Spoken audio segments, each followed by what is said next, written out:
Esimesena siis kutsungi kohe lavale meie sellise tagasihoidlikule lavale Külle Tärnovi, kolleeg Targa linna tippkeskusest, kus Külle toimetab innovatsioonijuhina, ja Katrin Rajamäe-Soosaar, IKT nõunik Linnade Valdade Liidust. Ma natukene aitan seda diskussiooni siin modereerida, et rääkida siis täpsemalt sellest, et millised lood ikkagi Eesti linnades ja valdades on, ja räägime küll mõnes mõttes sellisest linnavalitsuse ja kohaliku omavalitsuse vaatest, aga loomulikult me võime tuua sisse ka tegelikult linna kui paiga nagu mõtestatust ja seda, kuidas üldse tegelikult toimub koostöö siis kohaliku omavalitsuse ja seal olevate organisatsioonide vahel. Et esimese sellise kõige laiema võib-olla küsimusena teile mõlemale, et kuidas teie silmis lugu siis tõesti Eestis digitaliseerimisega on linnades ja valdades, mis on hästi, mida saaks paremini teha, millised mõtted teil selle osas on? Ma alustan siis. Mis toimib? Üks toimib.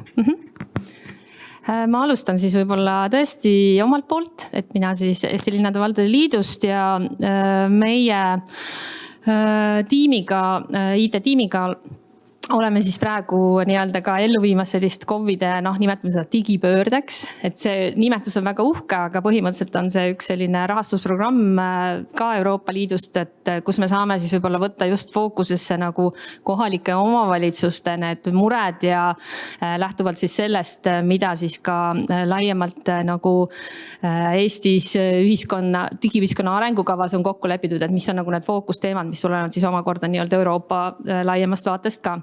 Ja see pilt, et me paar aastat tagasi tellisime ühe analüüsi, see oli siis, nimi oli tal küll infosüsteemide analüüs, aga iseenesest vaadati seal laiemalt kogu siis nagu seda digiteemat, digimajandust COVID-es ja selgus, et see pilt on väga ebaühtlane ja pigem on see pilt nagu selline nõrgem, võib-olla kui alguses võiks eeldada, et seda eriti just nagu teenuste juhtimise andmete vaatest ja ka tegelikult küberturvalisus, et kui me võtame neid digiteemasid, et siis me ise jagamegi neid nagu eraldi plokkidesse küll mõtteliselt, aga tegelikult on nad ju kõik omavahel seotud ja ühe kohaliku omavalitsuste jaoks on see ka nagu see selline pikk rägastik, mis algab ju põhimõtteliselt sellest IT alusteenusest, ehk siis sellest, et on olemas internetiühendus, arvutivõrk, server ja nii edasi, eks.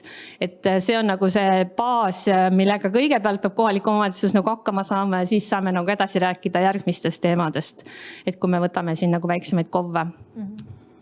Et jah, see on üsna ebaühtlane on see pilt, on see aus vastus. Ma siis jätkan omalt poolt, et kuna mina saan rääkida eelkõige siis oma kogemuse baasil vedades siis Targa linna piloodiprogrammi, mida on siin 4 vooru olnud ja 5 on tulemas, ehk siis nende kogemuste baasilt, et mis ma öelda saan on see, et meil loomulikult kõik lahendused omavad teatavat digikomponenti. Me alati alustame linnade vajadustest ja enamasti tänapäeval ei saagi ühte lahendust teha, kus ei ole digitaalset osa. Kõigis voorudes on meil linnad ikkagi tulnud välja ka sellise üldisema ülesande püstitusega, olgu siis see, et ma tahan seda sama dashboardi või siis, et meil on palju andmeid, aga me tahaks nende põhjal otsustada. Tihtilugu need kukuvad ikkagi lõpuks laualt maha, sest tegelikult ei ole seda probleemi. Ehk mis me nende andmetega ikkagi teha tahame või teiselt poolt siis et otsustajatel tegelikult ei ole motivatsiooni andmete põhjal otsustada. See on selline lihtsalt, sloganlik arvamus, et me tahaks andmepõhiselt otsustada. Ja sinna need asjad kahjuks jäävad. Teine pool on see, et nagu me teame, eks ole, et andmeid on vaja võib-olla erinevatele sidusrühmadele või asjalistele, nagu on tänapäeval moodne sõna. Et loomulikult on see, et me ise ametnikena tahaks, et tööd oleks lihtsad, et me ei peaks liiga palju käsitsi tööd tegema, et kõik toimiks nii-öelda seamlessly. Meil on oma siseasjade jaoks vaja. Teiseks on siis võib-olla riik, mis annab meile mingid kohustused või küsib mingid andmeid ja jällegi me tahaks võimalikult vähe lisatööd teha, et need siis andmed saaksid kogutud ja saadetud. Kolmandaks me tahame teenuseid osutada, eks oma elanikele ja selleks võiksid siis asjad digitaalselt mugavalt toimetada.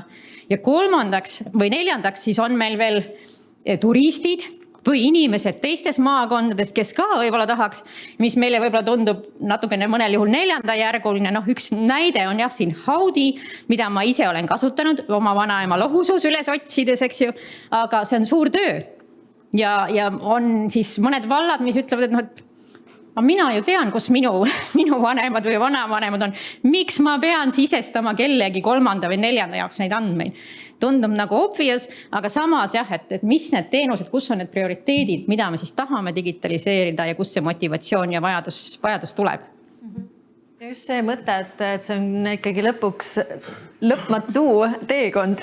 Et me oleme siin kasutanud ka sellist metafoori, et see on nagu pusle mängimine, et lõpuks on need tükid erinevatest rakendustest, erinevatest võimalustest, aga oluline on ka see, et see nii-öelda üksteisega kuidagi suhestuks ja hakkaks seda suuremat nii-öelda strateegiat ellu viima. Aga kui me ka varasemalt rääkisime sellest, et kuidas neid nagu probleeme üles otsida ja kuidas seda protsessi käivitada, siis see kõik lõpuks on hästi nagu sellise tõesti valdkonnapõhine, sest ka valdkonnapõhiselt on erinevad inimesed nende juures, kes nendega tegelevad, et milliseid selliseid näiteid oma tööst oskate nagu öelda, et mõned sellised võib-olla eduelamused, millistest valdkondadest on kuidagi need paremini käima läinud ja kuidas see protsess on siis tõesti seal juures toiminud? Ma võib-olla siis.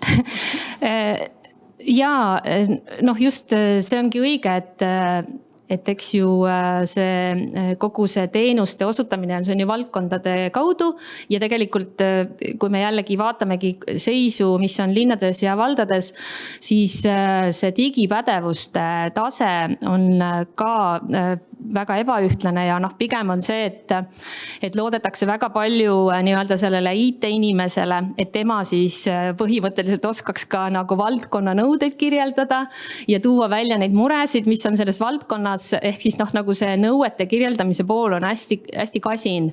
Et see on nagu üks selline murekoht, aga mõnest heast näitest ka, mis oli küsimus tegelikult, eks, et praegu tuli kohe meelde eelmisel aastal Pärnu linnast üks näide ja seal oli siis nii, et 2023 lõpus volikogu võttis otsuse vastu, et parkimis siis nii-öelda piirkonda suurendatakse, kes eelmisel aastal suvel käisid Pärnus, juba tundsid seda ka ise, eks ju, omal nahal ja ka tasusid tõsteti oluliselt. Ja see tõi kohe vajaduse siis parkimisluba või parkimisloa digitaliseerimiseks ehk siis kohalikele elanikele ja neile, kes siis nii-öelda pikaajalist parkimisluba vajavad.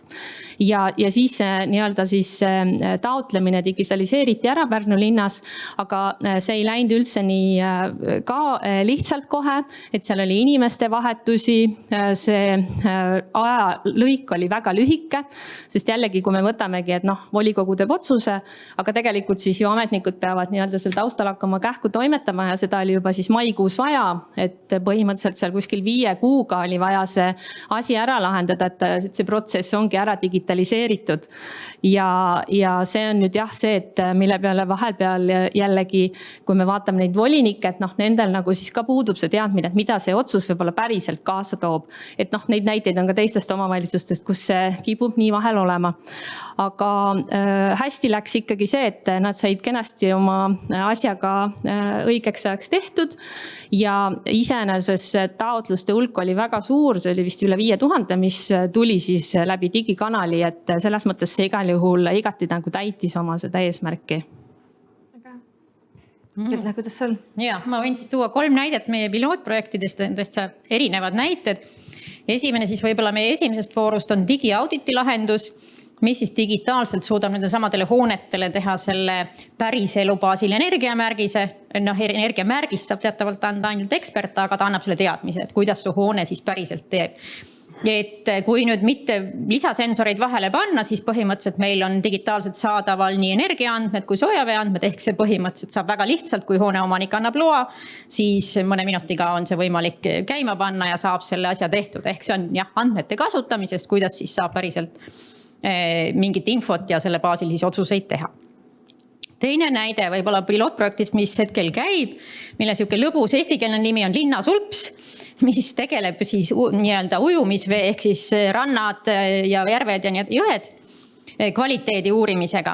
Ehk siis seal on probleem on praegu selles, et need labori nii-öelda siis proovid võtavad praegu 42–72 tundi, ehk siis põhimõttel ja neid tehakse 4 korda aastas, talvel üldse mitte, ehk siis tegelikult terviserisk, kes käivad tihti ujumas, on päris märkimisväärne.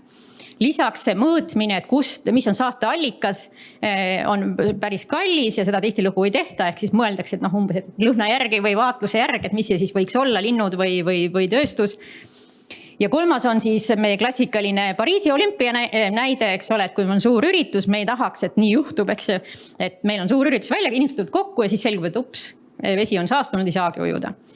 Ehk siin siis on nüüd pandud tööle need samad andmed, kas selleks, et me saaksime ennustada, et see tore tehisintellekt siis 2 aasta andmete põhjal pannakse meil nüüd siis tööle, et kuidas siis ilma ja siis nende samade V-näitajate baasil suudaks me ka paar nädalat ette ennustada, et kas seal on oht, et midagi juhtub ja me saame midagi ette võtta või tegelikult ei ole, ehk siis tehisintellekti jaoks. Ja kolmas näide on siis lahendusest, mis peaks varsti algama, mille tegemine on siis Citizens, mis on siin, Andres juba otsast rääkis sellest, ehk siis tegelikult jah, nendele samadele bussidele, linnamasinatele pannakse külge need sensorid ja neid juba palju on seal tegelikult, linnades on palju sensoreid. Nüüd on küsimus, kuidas me saaks panna võimalikult vähe sensoreid, ehk mitte kogu aeg iga asja jaoks järgmist juurde, vaid et nad mõõdaks seda optimaalset investeering linnale ei oleks liiga suur. Aga teine pool on jah, et kuidas need andmed jookseks kokku mõistlikult, nii et õige ametnik saaks õiged andmed teada ja saaks neist aru, versus sul on tohutult erinevaid graafikuid, mis on nii keerulised, et lõpuks neid keegi ei kasuta ja sul on lihtsalt hunnik andmeid, aga praktilist kasu ei ole. Võib-olla jätku küsimusena see juurde, et kuidas viimastel pilootidel siis tegelikult selle koostöö arendamine on ka toimunud nii ülikoolis teadlastega kui ka tegelikult ju kommertspartneritega, et tõesti selliseid lahendusi siis välja töötada. Tuleb see sedasi sujusalt või on ka seal selliseid nii-öelda nippe tegelikult, mida ka teistes omavalitsustes siis lõpuks rakendama hakata? Eks siin jah, eks alati nagu nendes asjades on tegu kommunikatsiooniga, nagu me siin juba lõunapaigus veel oli juttu, et linnad arvavad, et see kõik on ilmselge, mis nad teavad, aga teadlased seda tegelikult ei tea ja teadlased vastupidi arvavad, et see lahendus, mida nad arvavad, et on vaja, on ilmselgelt vajalik ja seda saab lahendada just nii, ehk tegelikult kuni nad hakkavad üksteisega rääkima, siis tuleb see päris asi välja.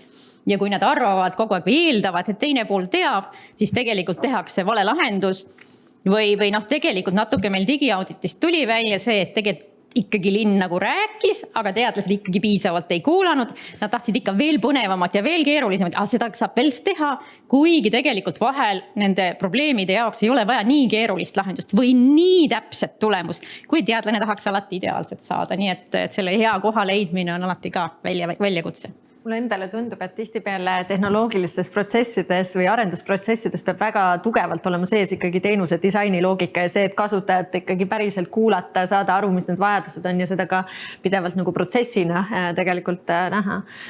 Aga miks ma sellest koostööst hakkasin tahtsin seda küsida, oli just see, et läbi eelnevate ettekannete on hästi palju rõhutatud seda, et justkui on see Living in You liikumine, on teised töögrupid.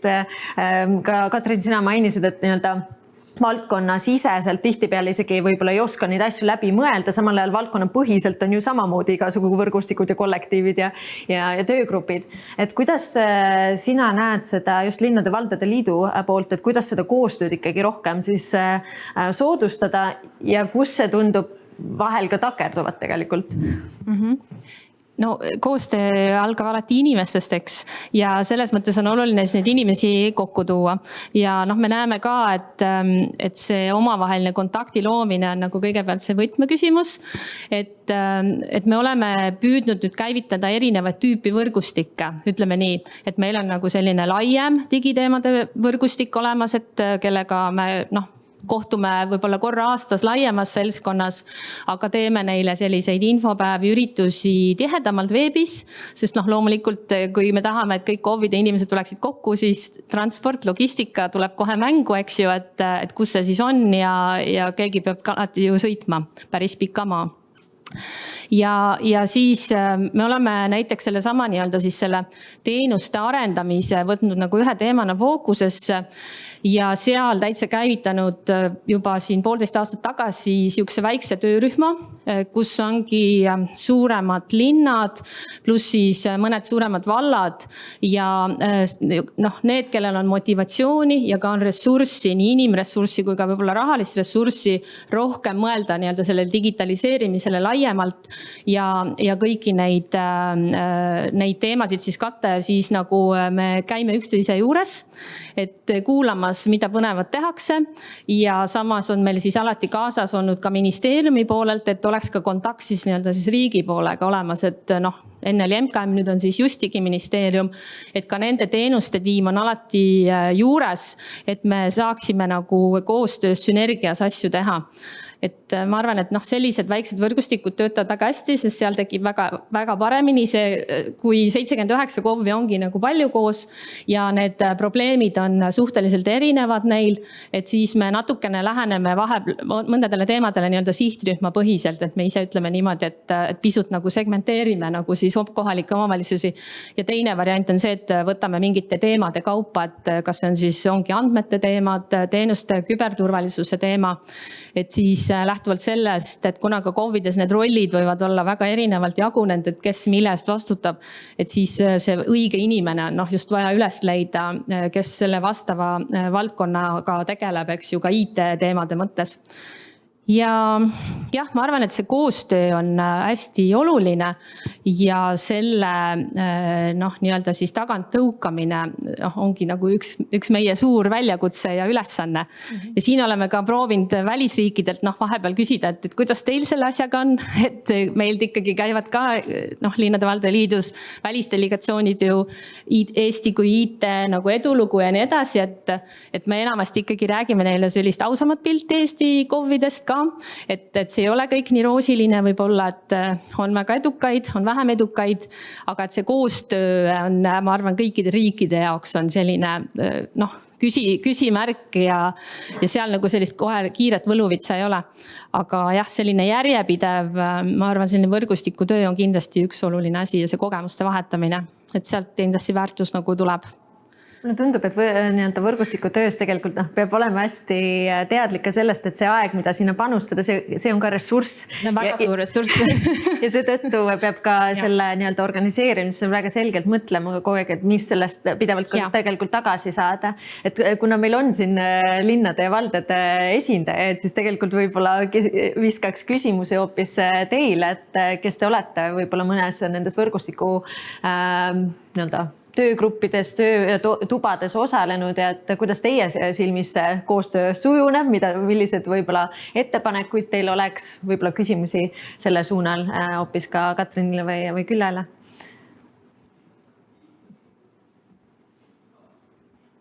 Mina võin küsida. Jah.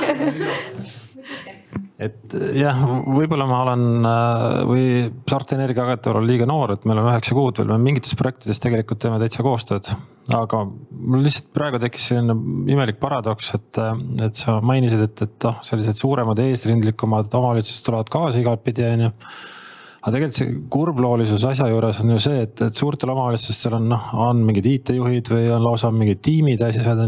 Meil seal pisikestes omavalitsusest, meil on Excel vahest. Aga samas see nagu potentsiaalne võit nagu omavalitsusele ja elanikule oleks sealt kõige suurem. Et Tallinn läks nüüd ära vist ja ei taha nagu liiga teha, aga suurt vahe ei ole, kuhu sa seal investeerid euro, et ta tuleb niikuinii tagasi, eks ju. Meil on 7 inimest ruutkilomeetri kohta, me peame hästi nagu täpselt sihtima ja tegelikult need igasugused IT-lahendused annaks meile tohutult, aga me ei oska neid nagu selles mõttes ei nagu analüüsida, tellida. Meil ei ole isegi ressurssi, et kuidas saaks niimoodi, et nagu väiksed saaksid ka seda tarkust? No see on hea küsimus, et see on loomulikult suur väljakutse just selles vaates ka, et kuidas me nagu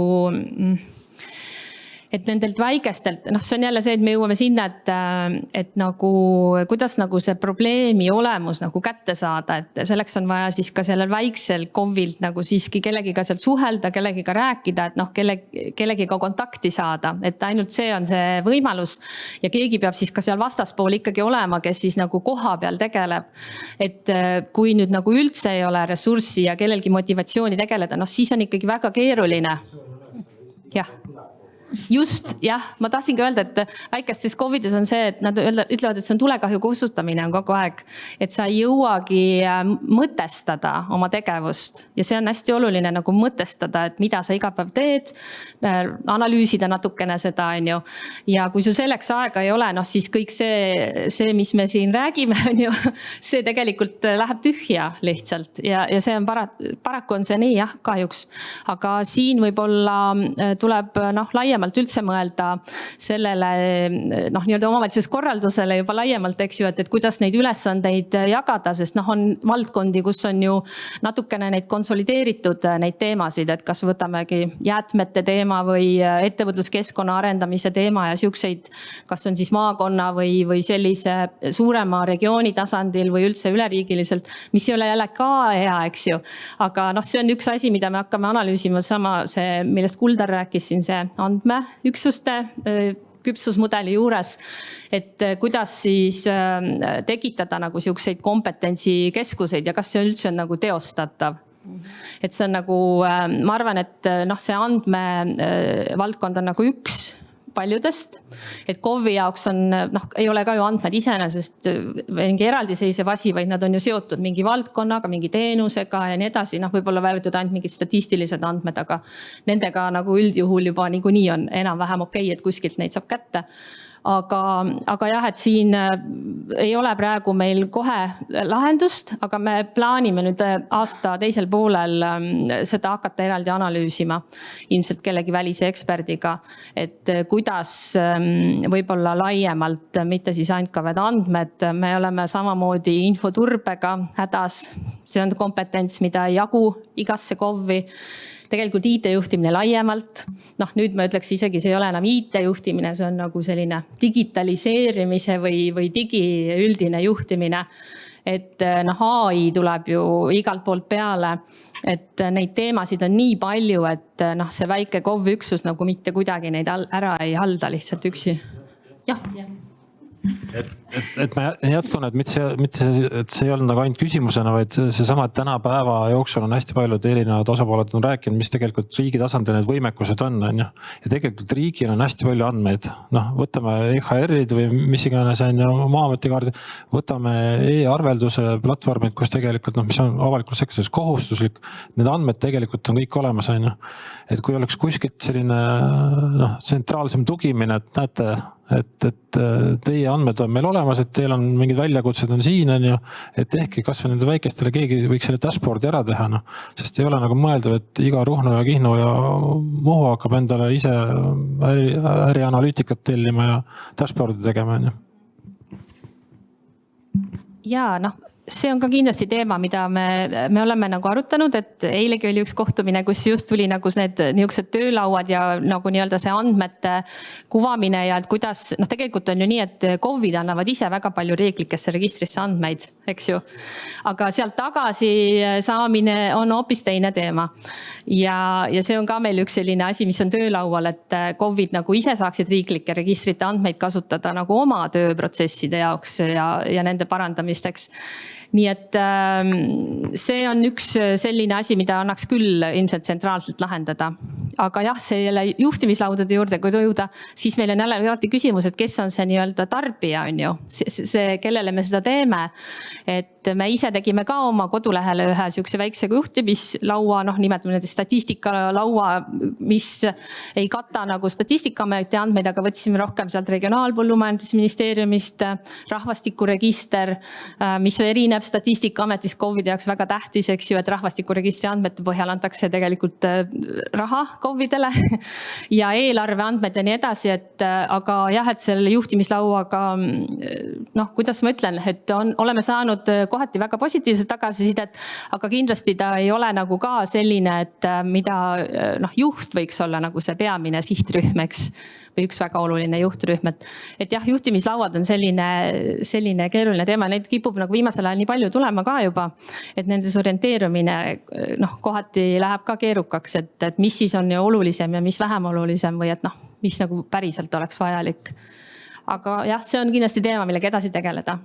Võib-olla lisada siia lihtsalt juurde, et Eesti on lihtsalt liiga väike selleks, et me lubaksime ka sellist killustatust nende erinevate programmide suunal. Et meie teeme Fines Targalinna tippkeskus pilootprogrammi, koolituste sarja ja nii edasi, linnade valdaliit täpselt sama, et ja siis tuleb seda rahvusvahelist seda kogemust täpselt samamoodi oleks võimalik ära kasutada, et seda sünergiat tõesti luua on hästi oluline.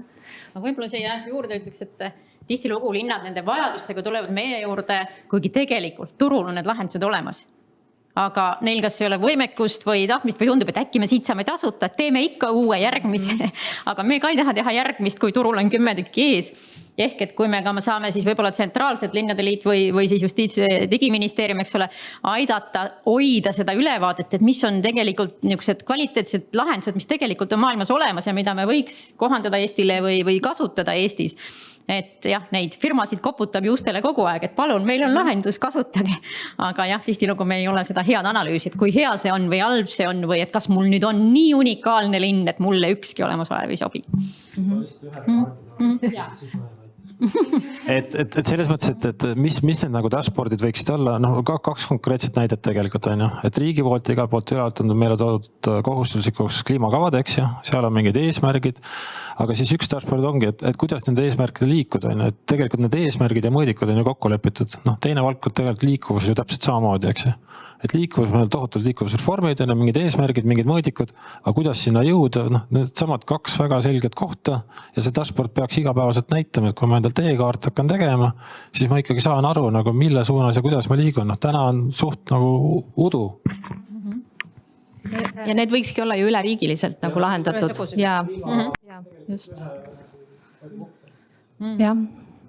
Vaikselt peame hakkama liikuma edasi, aga siin on päris palju selliseid mõtteid ja küsimusi juba tulnud selle suunal, et kuidas seda päriselt hakata ka nii-öelda rakendama ja mis see nii-öelda kust alustada. Ja selleks kohe varsti hakkab ka töötuba, kus ma loodan, et te kõik saate ikkagi osaleda, sest meil on siin riigi tasand, kohaliku omavalitsuse tasand, erinevad võrgustikud nii edasi, et seda kõike koostöös vaadata. Aga viimane küsimus minu poolt teile, et millised sellised praktilised soovitused teil ikkagi on siis just sellistele väiksematele kohalikele omavalitsustele, et sellel teekonnal vaikselt edasi liikuda? No, mis me oleme näinud nagu positiivse näitena väikestest omavalitsustest, et vahel piisab nagu ühest nii-öelda sellisest nii-öelda säde inimesest, või tähendab siis ka sellisest inimesest, kellel on motivatsiooni ja huvi asjadega tegeleda. Ja muidugi siis on see, et kui ta ära kaob, siis enam nii hästi ei ole, aga siiski kui selline inimene on olemas kohalikus omavalitsuses, siis nii-öelda neid nagu me püüame üles otsida vahepeal lihtsalt ja siis neid ka nendesse võrgustikke kaasata, et vahel nad ise annavad ennast märku, et kuulge, et me tahaks ka olla selles, kuigi nad on võib-olla hoopis teisest valdkonnast, aga et me tahaks sinna digivõrgustikku kuuluda, kuna seal tundub nagu nii palju põnevaid asju ja nii palju huvitavat infot nagu jagatakse. Ja mis veel, et me käivitasime ühe sellise koolitusprogrammi, et just nagu valdkonna inimesi neid pisut siis nagu aidata nendes digiteemades edasi.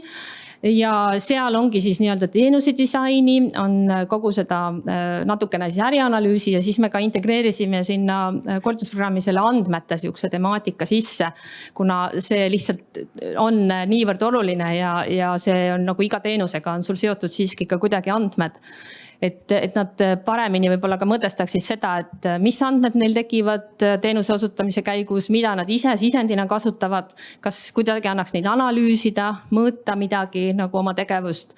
et jah, et see koolitusprogramm praegu järgmine nädal lõpeb ja sügisel me saame veel kindlasti paar koolitusgruppi tulla teha ja ka plaanime siis minna Tallinnast väljaspoole, et nagu lähemale koha peale, et Tartusse ja saame ka tegelikult Ida-Virumaale minna.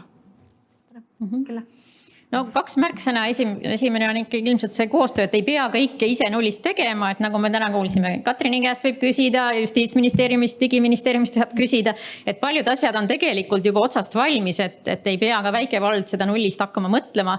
Võib meie käest küsida või Linnade ja Valdade Liidus, et jõuate õige kontaktini, et võib-olla internetis surfates võtab päris kaua aega, et kui otsida, et kus see asi siis nüüd on. Ja teine asi ikkagi, et digiasja ei ole vaja digiasja pärast, et tuvastage ikka kõigepealt see vajadus, kus teil ikka päriselt seda asja vaja on ja siis saab otsida selle lahendusi. On lootust, et ka nii-öelda vallas või linnas on seda motivatsiooni ja tahtmist seda tulemust saada, muidu tundub see selline nice to have või ärge kiusake mind teema. Ja me oma sinna koolitusprogrammi ka võtame ainult neid, kes on siis ära sõnastanud mingi probleemi.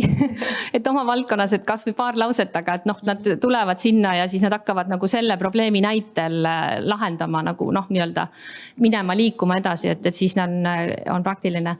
Aga jah, et kindlasti ma arvan, see teadlikkuse tõstmine on nagu üks hästi oluline võtmesõna, teine on siis see koostöö.